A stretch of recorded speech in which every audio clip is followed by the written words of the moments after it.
아멘.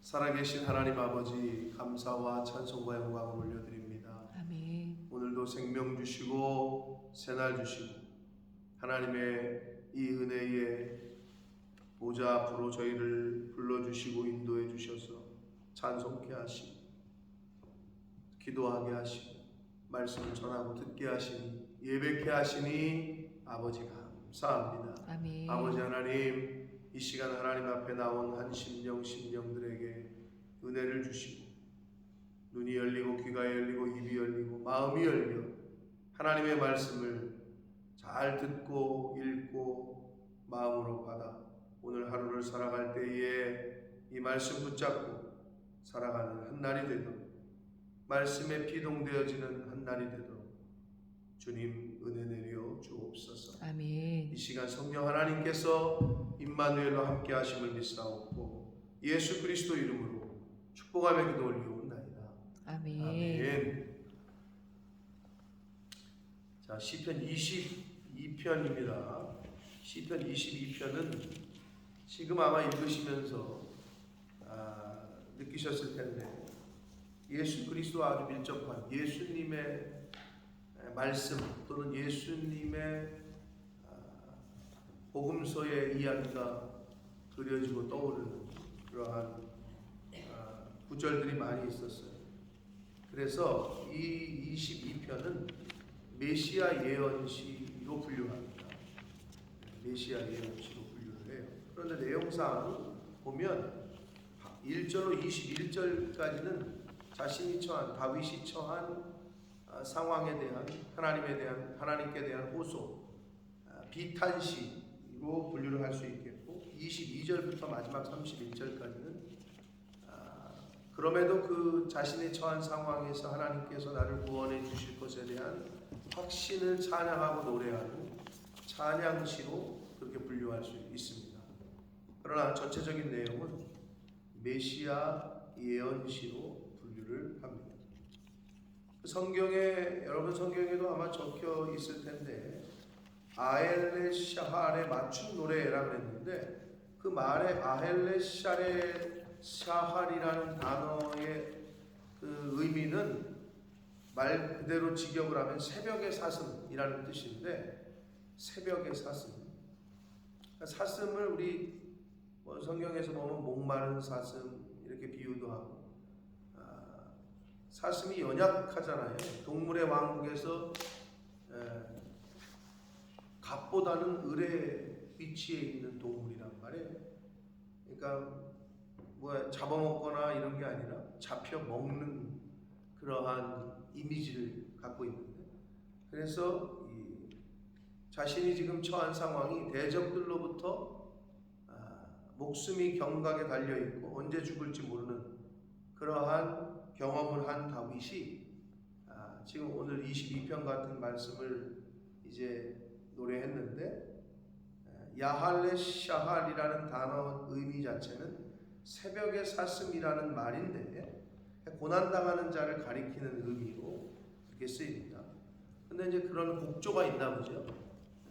무슨 음악도 보면 이렇게 들으면 침울하고 우울하고 그런 노래가 있고, 들으면 약간 웅장하고 그런 노래가 음악이 느껴지듯이 이 야할레 샤할이라는 것은 새벽의 사슴이라는 의미이긴 하나 고난당하는 자의 그 마음을 노래한 곡조가 그렇게 의미 붙은 것을 이야기한다라고 생각하시면 됩니다. 말의 뜻은 새벽의 사슴이라는 그 단어의 뜻이다. 자, 좀 길긴 하지만 그래도 본문을 중심으로 해서 본문 가운데 주신 은혜를 함께 나누도록 하겠습니다. 내 하나님이여, 내 하나님이여, 어찌 나를 버리셨나이까? 말 그대로 예수 그리스도의 그 가상 7원 중에 네 번째 말씀이 엘리 엘리 라마 사박다니, 하나님이여, 아버지여, 왜 나를 버리십니까? 그 고백이 생각나게 하지만 그 엘리 엘리 라마 사박다니의 원조 형태, 원래 형태예요. 이것이. 여기 이 내 하나님이여 내 하나님이 어찌 나를 버리셨나이까. 엘리 엘리 라마 아자부티니 라는 원문이거든요. 아자부티니. 그럼 원래 이게 원문인데 예수님께서는 엘리 엘리 라마 사박단이 그랬단 말이에요. 그래서 지금 겹치는 게 엘리 엘리 라마까지 똑같아요. 근데 여기서는 아자부틴이라고 했고 예수님은 사박단이 그랬단 말이에요. 예수님이 하신 엘리 엘리 라마 사박단이는 엘리 엘리까지는 히브리어고요. 사박단이가 아람어예요. 그러니까 예수님은 히브리어와 아람어를 합해서 말씀을 하신 거예요. 근데 여기 이 시편 22편에 엘리 엘리 라마 아자부틴이라는 말이 오리지널 히브리어의 내 하나님이여 내 하나님이 어찌 나를 버리셨나이까라는 뜻이다. 그러니까 예수님이 사용하신 것에 가상칠언의 네 번째 말씀인 엘리 엘리 라마 사박다니의 원조 형태다. 이렇게 다윗이 고백을 했는데 그걸 예수님이 그대로 어떻게 보면 인용했다기보다는 사용하시잖아요. 그러니까 이게 다윗이 고백을 했지만 자신의 처한 상황을 노래하고 고백하고 하는 거지만 메시아 예언시로 분류를 하는 이유가 여기입니다.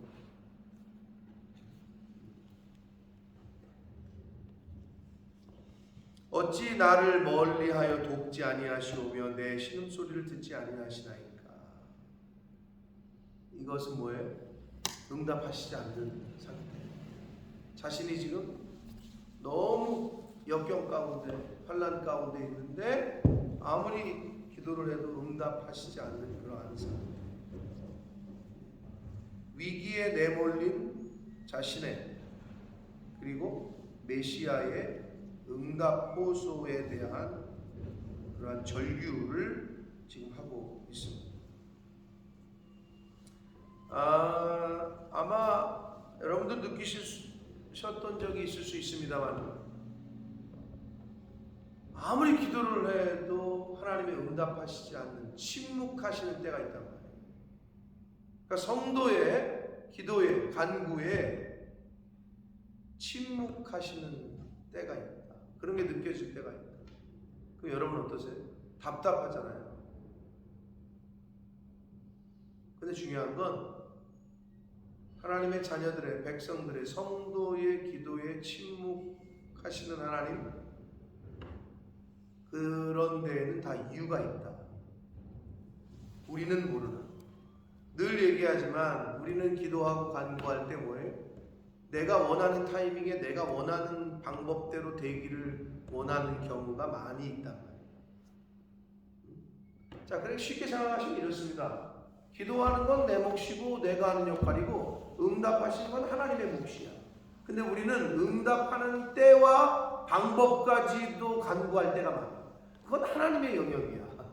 하나님이 언제 응답하실지, 어떠한 방법으로 응답하실지, 그건 하나님의 영역. 우리는 간구하는 것뿐이 없는 거죠. 기도하고.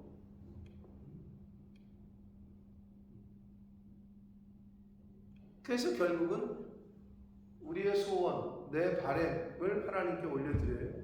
내 뜻을 하나님께 올려드려요. 그런데 하나님의 뜻은 만약에 내 뜻과 달라. 그럼 하나님의 뜻이 이루어져야지. 하나님의 뜻이 땅에 이루어지길 그렇게 기도하잖아요. 제일 좋은 건 하나님의 뜻이 내 뜻되는 게 제일 좋은데 하나님의 뜻이 무엇인지를 알아야 돼요. 그래서 우리가 성경을 읽고 배우는 거 아니에요.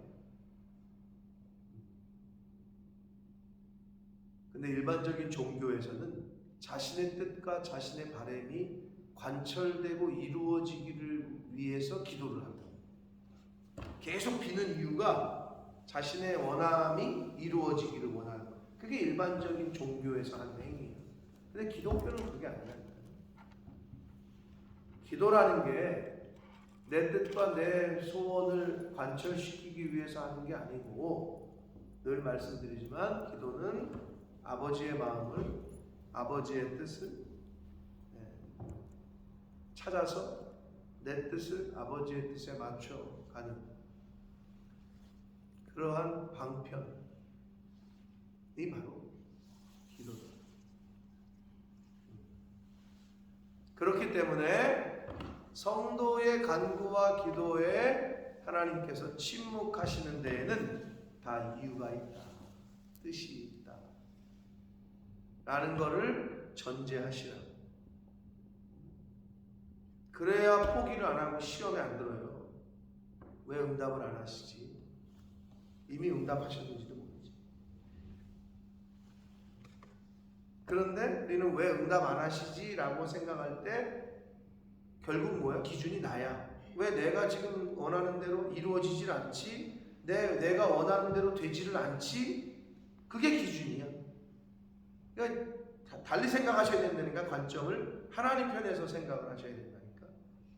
근데 우리는 그게 잘 안 되지. 근데 그걸 해나가는 거란 말이에요. 다윗도 그런 시기가 있었고 예수님도 그러셨단 말이에요. 내 하나님이여, 내가 낮에도 부르짖고 밤에도 잠잠하지 아니하오나 응답하지 아니하셨습니다.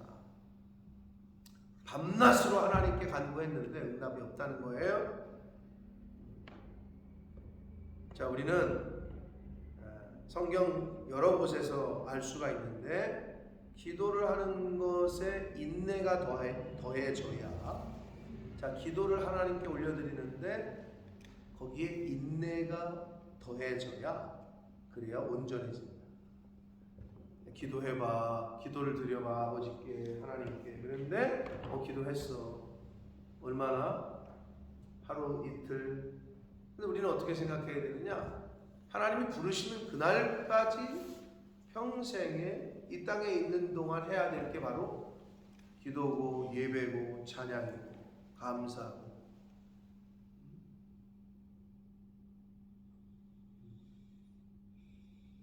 인내하기가 쉽진 않죠.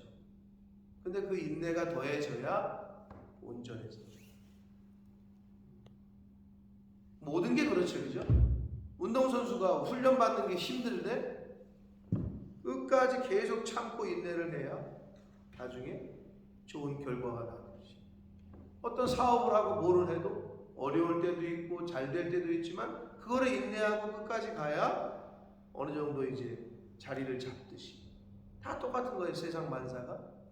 근데 하물며 하나님 앞에 예배하는 생활, 기도하는 생활, 성경을 읽고 묵상하는 생활, 그냥 그 하루에 내가 할 그 하루에 충실하면 되는 거예요. 오늘 하루에 새벽 예배가 몇 번 있어요? 이거 한 번이야. 그럼 이거 한 번을 드리는 거지. 내일을 또 주셨어? 하나님이 생명을 주시고 생활을 주셨어? 그러면 내일 또 한 번. 그날 하루하루에 충성하고 최선을 다하면 돼.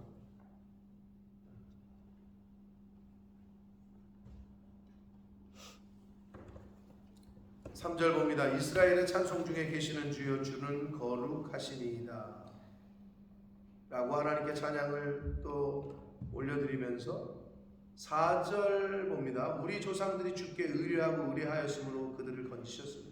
과거에 하나님이 베푸신 은혜를 회상합니다. 우리 조상들이 주께 의뢰하고 의뢰했다. 의뢰하고 의뢰했다. 이렇게 두 번 강조한 건 뭐예요? 철저하게 신뢰하고 믿었다라는 걸 의미하죠. 그랬더니 하나님께서 건지셨다. 하나님의 건지심을 받으려면 어떻게 해야 돼요?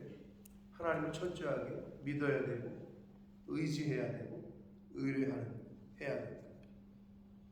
그럴 때 하나님 건지십니다. 아멘. 하나님을 의지해야 됩니다. 하나님만 신뢰해야 됩니다. 아멘. 그들이 주께 부르짖어 구원을 얻고 주께 의뢰하여 수치를 당하지 아니했다. 자, 구원을 얻고 싶으십니까? 수치를 당하고 싶지 않으십니까? 그러려면 어떻게 해야 돼요? 주께 부르짖어야 되고 주님만 의지해야 돼요.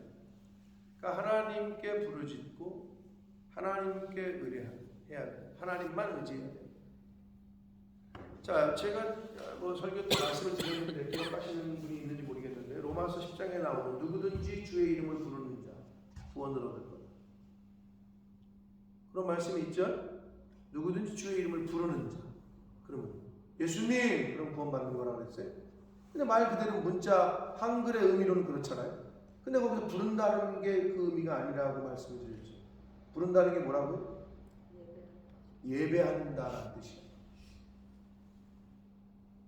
그게 원래 의미예요. 그러면 주님을 예배하는 자, 누가 와서 예배하지? 믿어야 예배하지. 그러니까 결국에 그 의미는 부른다라는 말 속에 되어 있는 의미는 누구든지 주의 이름을 믿고 예수를 영접하고 예배하는 생활을 하는 사람, 주님을 경배하는 자는 구원을 얻는다, 이 뜻이거든요. 그러니까 여기서도 부르짖는다, 그러니까 주님을 믿고 주님을 의지하고 하는 자가 구원을 얻고 주님을 의뢰하는 자가 수치를 당하지 아니한다라고 말씀하고 있습니다.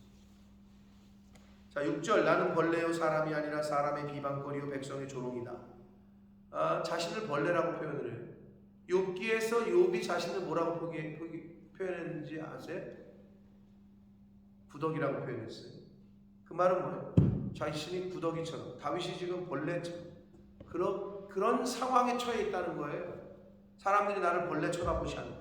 사람이 아니라 사람의 비방거리요 나는 백성의 조롱거리일 뿐이다. 그러니까 자신의 처한 상황이 그렇다는 거예요. 나를 보는 자가 다 나를 비웃으며 입술을 삐죽거리고 머리를 흔들며 말한다.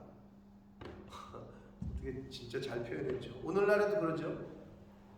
네? 누구를 이렇게 조롱하고 할 때 입을 삐죽삐죽거리면서 머리를 어떻게 해요? 저 사람 안 돼. 고개를 흔들어. 혀를 차면서 입을 삐죽삐죽거리면서.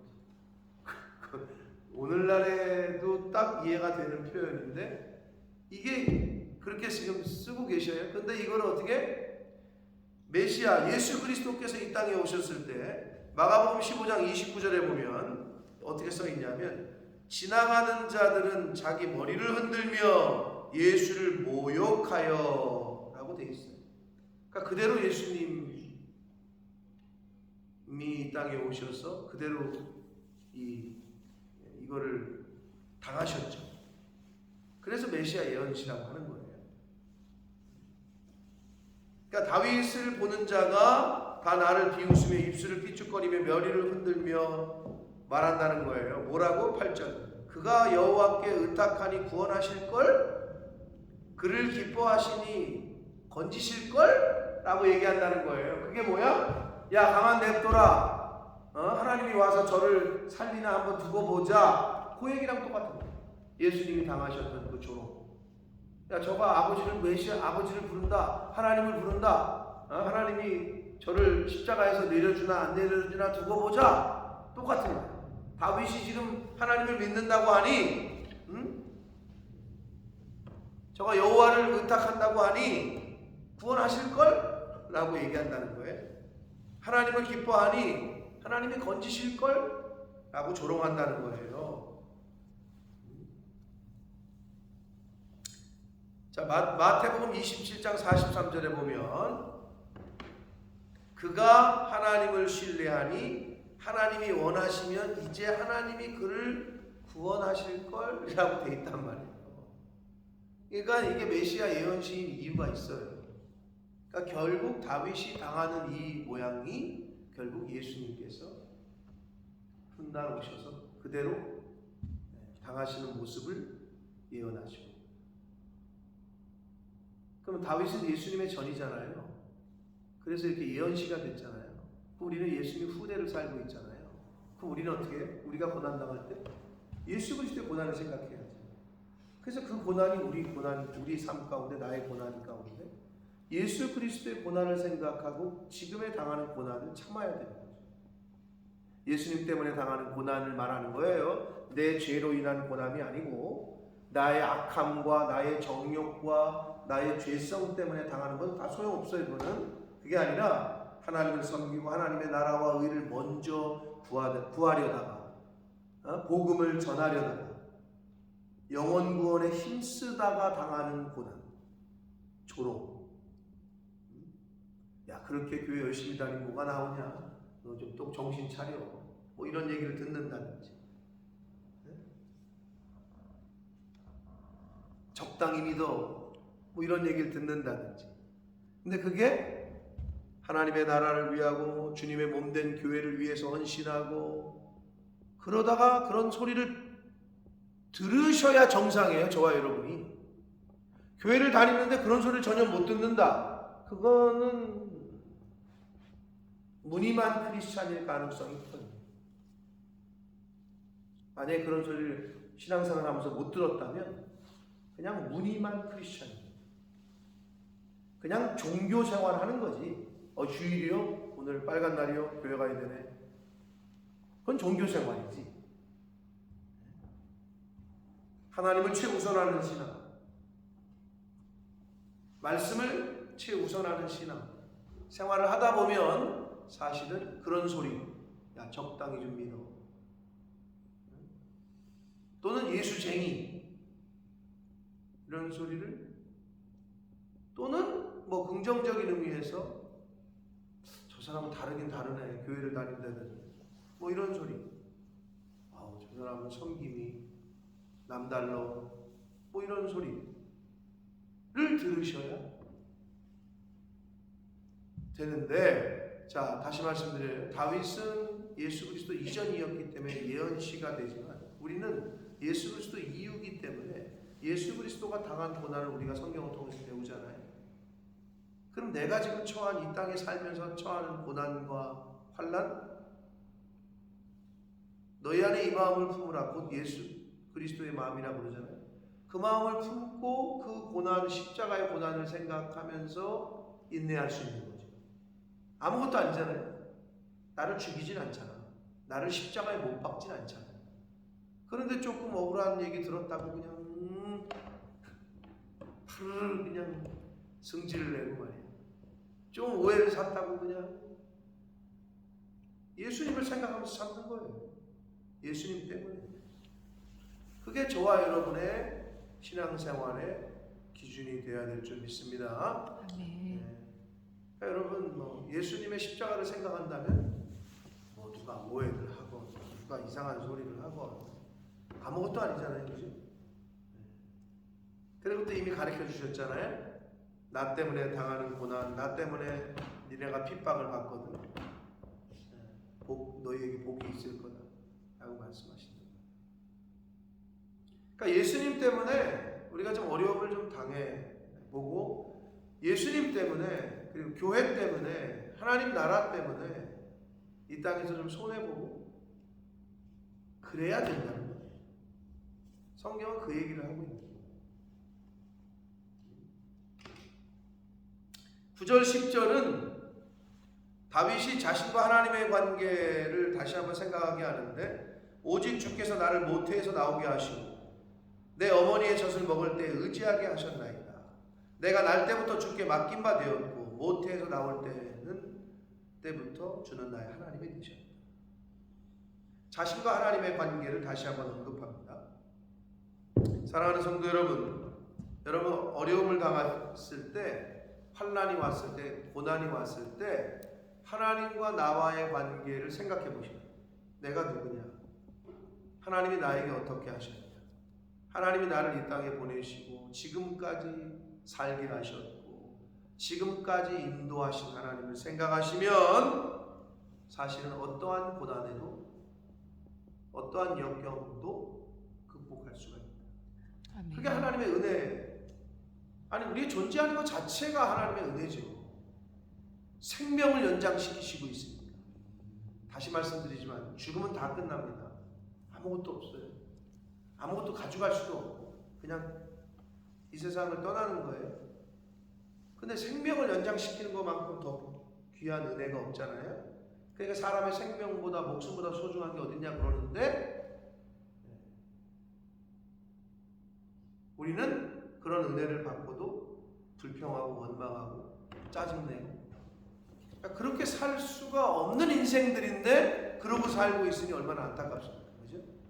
그러니까 사실은 새로운 한 날을 선물로 받을 때마다 하나님의 이름을 찬양하고 감사할 것밖에 없는 건데, 그거를 다윗이 이제 보여줘요. 뒤에서 지금 다윗이 얼마나 극심한 고통 가운데 있었으면 이런 지금 비탄시의 성격을 띤 이야기를 하고 있겠어요? 11절 봅니다. 나를 멀리하지 마옵소서. 환난이 가까우나 도울 자 없습니다. 지금 다윗이 처한 상황이에요. 그리고 19절에도 여호와여 멀리하지 마옵소서. 그러니까 너무 지금 자신이 죽겠는 거지. 고난 가운데 있고 역경 가운데 있고. 사랑하는 성도 여러분, 성도는 하나님과 가까이 해야 됩니다. 아멘. 성도는 교회와 가까이 해야 돼요. 성도는 말씀과 가까워야 돼요. 성도는 주의 종과 가까워요. 목회자. 그래야 복을 받습니다. 반대로 주의 종과 멀어지고 교회와 멀어지고 말씀과 멀어지고 하나님과 멀어지면 피폐해집니다. 영혼이. 삶이 피폐해집니다. 경험을 해보셔서 알 거예요. 성경이 왜 그래요? 하나님이 정하신 질서이기 때문에 그래요. 영혼이 잘 돼야 범사가 잘 됩니다. 근데 착각하는 사람들이 있어요. 돈이 잘 벌리고 이 땅에서 뭔가 승진하고 범사 일상이 잘 되면 신앙생활도 잘 될 거라고 착각하는 사람들이 있어요. 그거는 거꾸로예요. 역순이야, 영리야, 순리가 아니고 절대 그렇지 않습니다. 영혼이 잘 돼야 범사가 잘 되는데 영혼이 안 되는데 신앙생활이 안 되는데 이게 잘 되잖아요. 오히려 그건 망조예요. 하나님을 멀리 떠났는데 돈이 많아지잖아요. 이 세상에서 뭔가 잘 되는 것 같잖아요. 그게 더 위험하다니까. 경험들을 해보셔서 알 거예요. 그래서 지금 다윗은 하나님과 가까이 하려고 하나님 나를 멀리하지 말아달라 라고 고백합니다. 자, 12절부터 18절까지에서는 자신의 대적들을 황소, 사자, 개 등의 이미지로 묘사해서 그러한 원수들에 둘러싸여 있는 자신의 극한 상황을 이제 하나님 앞에 호소하는데 12절 많은 황소가 나를 에워싸고 바산의 힘센 소들이 나를 둘러쌌습니다. 바산은 에어리아 이름입니다. 요단강 동편에 있는 에어리아 이름이에요.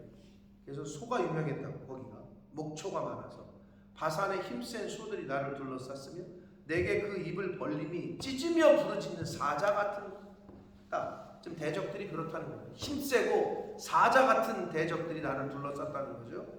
나는 물같이 쏟아졌으며 내 모든 뼈는 어그러졌으며 내 마음은 밀랍 같아서 내 속에서 녹았으며 밀랍은 촛농, 왁스, 영어 성경에는 왁스라고 했는데 촛농이 왜 이렇게 초를 키면은 이게 초가 녹아지잖아요. 그렇게 녹는다는 거예요. 자신이 지금 내 힘이 말라 질그릇 조각 같고 내 혀가 입천장에 붙었다. 혀가 입천장에 붙었다는 것은 극심한 목마름. 물을 갈증이 이제 물을 전혀 못 마신 상태가 오래된 상태가 되면 이 혀가 입천장에 붙는 거를 말해요. 극심한 갈증, 목마름. 주께서 또 나를 죽음의 진토 속에 두셨다. 죽음의 진토는 무덤을 말합니다. 상징이에요. 그러니까 지금 자기가 대적들에게 완전히 둘러싸여서 이제는 죽는 것밖에 없는 거야. 그런 상태까지 내려간 거죠. 16절 개들이 나를 에워쌌다. 다시 말씀드립니다. 황소, 사자, 개들의 이미지를 원수들의 이미지로 이제 표현을 해서 자신을 지금 위협하고 있는 대적들을 그렇게 표현했어요. 개들이 나를 에워쌌으며 악한 무리가 나를 둘러 내 수족을 찔렀나이다. 17절 내가 내 모든 뼈를 셀 수 있나이다. 여러분 살찐 사람은 이게 갈비뼈가 안 보이지만 피골이 상접한 사람은 삐쩍 마른 사람은 이게 갈비뼈를 셀 수 있게 이게 튕긴다고 그러는데 그만큼 자기가 자신의 상황의 몰골이 처한 상황이 지금 극심하고 그걸 자기가 다 들여다볼 수 있다는 거예요. 그들이 나를 주목하여 보고 18절 내 겉옷을 나누며 속옷을 제비 뽑나이다. 이래니 이게 메시아 예언시라고 아니할 수가 없겠죠.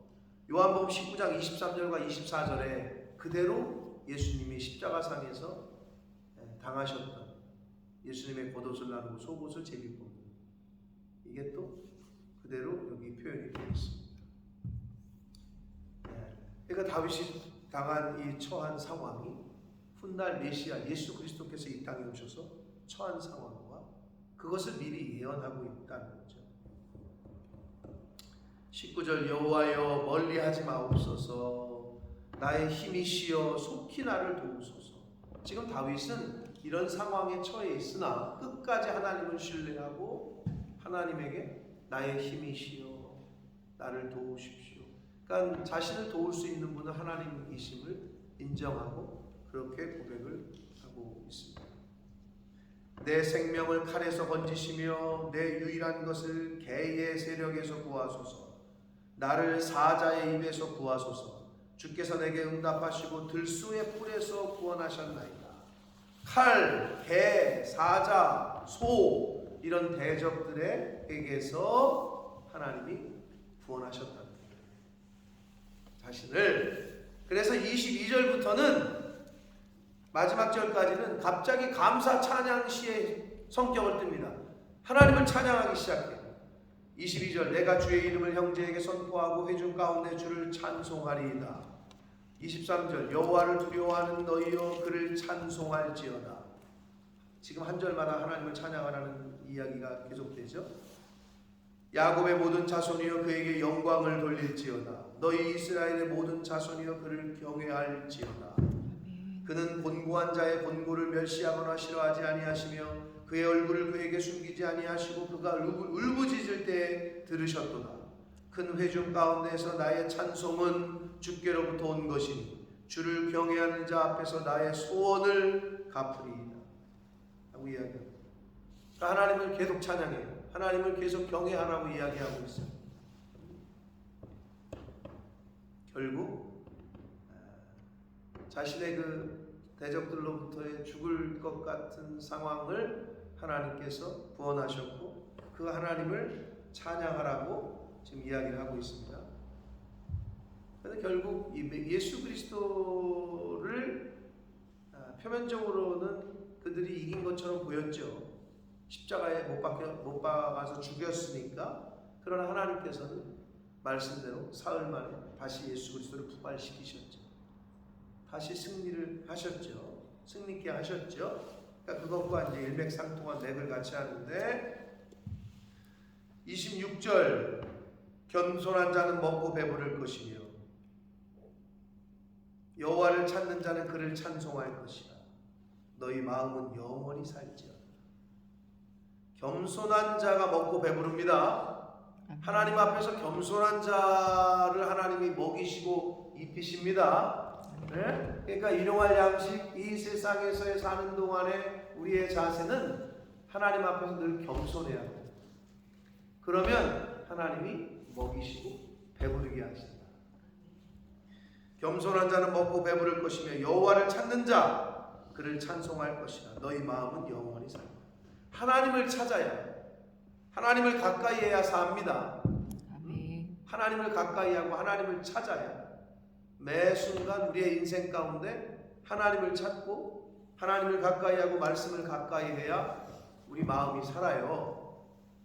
이 마음이 생명의 근원이 나는 마음이 영원히 산대요.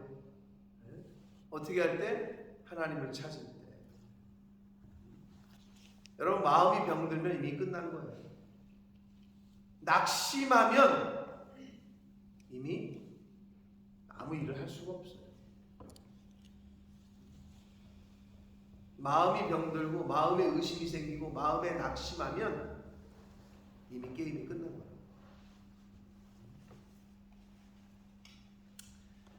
27절 땅의 모든 끝이 여호와를 기억하고 돌아오며 모든 나라의 모든 족속이 주의 앞에 예배하리니. 이 말 그대로 종말론적인 메시아가 이 땅에 오셔서 이루어지는 일들을 예언합니다. 나라는 여호와의 것이요 여호와는 모든 나라의 주제이로다. 아멘. 하나님께서 모든 나라의 주권자이십니다. 네, 우리가 그런 하나님을 믿고 지금 이 땅에서 사는 것이다. 나라는 여호와의 것이 되잖아요. 창조주이시고 만물의 주인이시고 주권자이시다. 세상의 모든 풍성한 자가 먹고 경배할 것이요 진토 속으로 내려가는 자 곧 자기 영혼을 살리지 못할 자도 다 그 앞에 절할 것이다. 자, 마지막 때에 예수 그리스도 이 땅에 재림하실 때에 예수 믿는 사람이나 안 믿는 사람이나 다 부활합니다. 그래서 어떻게? 안 믿었던 사람들은 심판의 부활, 믿은 사람들은 생명의 부활. 그러니까 한마디로 심판받는다는 거예요. 그러니까 믿지 않는 사람들도 하나님 앞에 무릎 꿇어야 된다는 거지. 자기 영혼을 살리지 못할 자도 다 그 앞에 절할 것이다. 30절 후손이 그를 섬길 것이요 대대의 주를 전할 것이요 와서 그의 공의를 태어날 백성에게 전하며 주께서 이를 행하셨다 할 것이다. 결국 다윗의 후손들이 이스라엘 백성들이 더 나아가서는 영적 이스라엘 백성들인 저와 여러분이 하나님을 섬기고 지금 예수 그리스도를 믿고 섬기고 있잖아요. 그거에 대한 예언이고 그의 공의를 태어날 백성에게 전하. 하나님의 공의가 이 땅에 하나님의 공의가 이 땅에 실현된 하나님의 공의의 결정체가 뭐예요? 그게 예수 그리스도의 십자가예요. 그게 하나님의 공의예요. 하나님의 사랑과 하나님의 공의의 결정체는 메시아가 이 땅에 오신 거고 곧 예수 그리스도의 십자가가 바로 하나님의 공의의 결정체다. 하나님의 사랑의 결정체다. 그래서 그 예수 그리스도의 십자가는 두 가지 양면성이 있다고 그랬잖아요. 구원과 심판. 공의로 오신 거야. 십자가를 받아들이면, 즉 예수 그리스도를 믿고 영접하면 구원이지만 영접하지 않으면 심판받는다. 하나님의 공의의 결정체, 하나님의 사랑의 결정체가 바로 예수 그리스도의 십자가.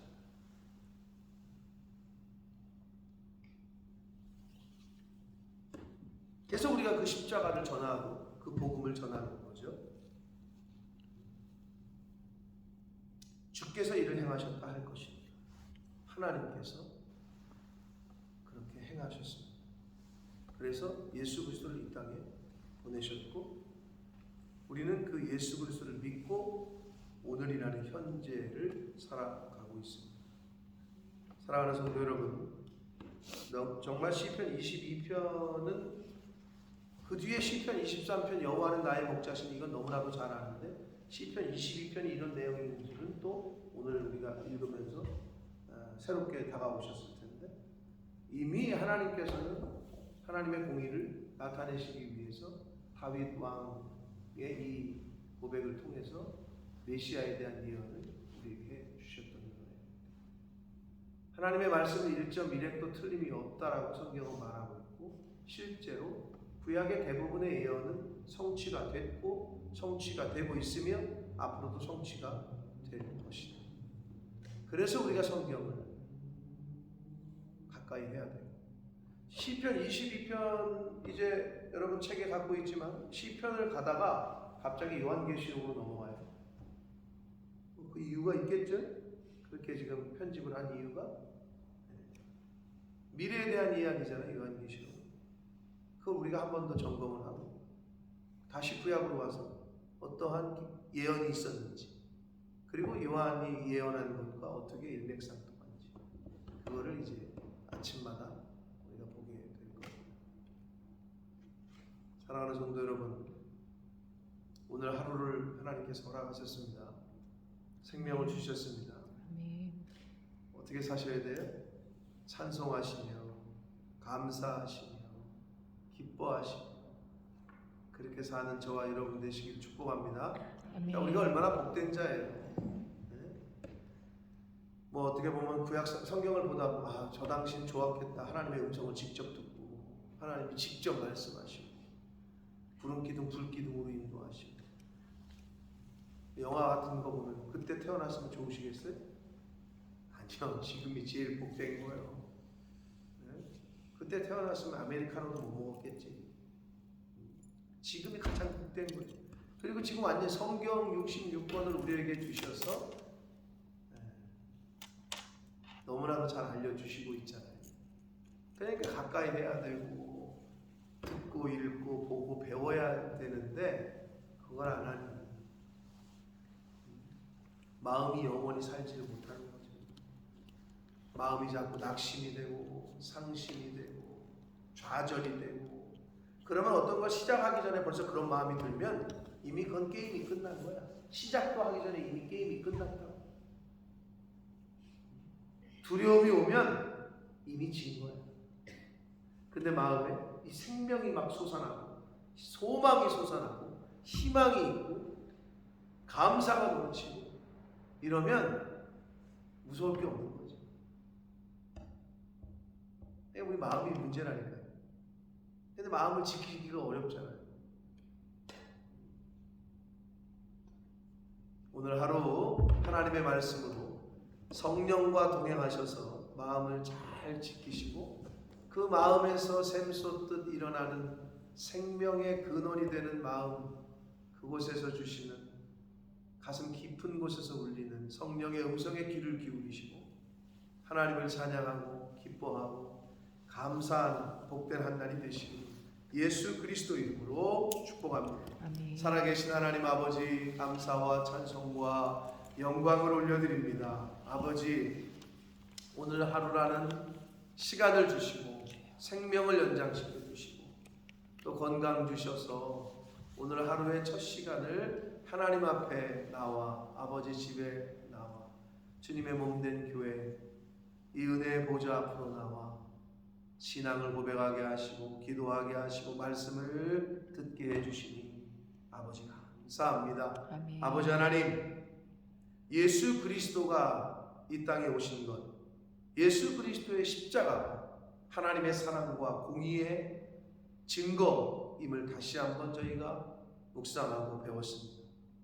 그 예수 그리스도의 십자가를 가슴에 품고 예수님이 당하신 고난을 묵상하고 내가 이 세상을 살아갈 때 하나님 때문에, 예수님 때문에, 교회 때문에, 복음 전함 때문에, 영혼 구원 때문에 당하는 어려움과 힘듦과 고난이 있다면 오히려 하나님을 찬양하게 하시고 찬송케 하시고 감사하는 그런 하나님의 자녀된 복음의 증인된 주님의 제자된 저희들 모두가 되게 하여 주옵소서. 아멘. 예수 그리스도 이름으로 축복하며 기도하옵나이다. 아멘.